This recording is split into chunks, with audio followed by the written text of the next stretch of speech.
FinSAC-era beneficiaries should never run Jamaica. That's according to Prime Minister Holness, who recently came out swinging at the opposition PNP following the release of the FinSAC Commission archives.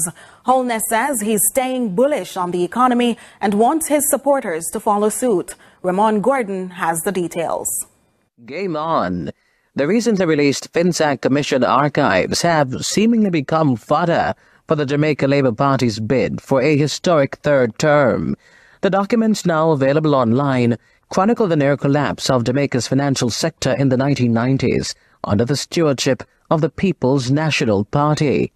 People who are seeking to lead the country now, they benefited when they carried an economic policy called the high interest rate policy, which helped to drive up the debt. I have no doubt that that is what they want to do, to come and get wealthy on the backs of the poor. I will not allow that to happen again in this country.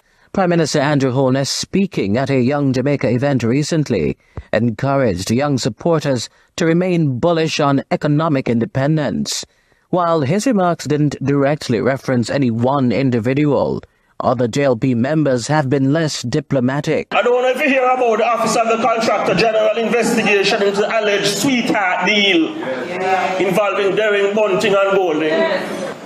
So a couple of deals that were arrived at between the Omar Davis and the Patterson-led administration and Bunting and Golding's company were highly irregular. In 2010, the Office of the Contractor General completed an investigation into alleged sweetheart deals between the then government and Derring, Bunting and Golding DB&G, co-owned by Senator Peter Bunting and opposition leader Mark Golding. Then Finance Minister Audley Shaw accused DB&G of benefiting from improper deals, despite the company and its partners losing their entire investment in the project.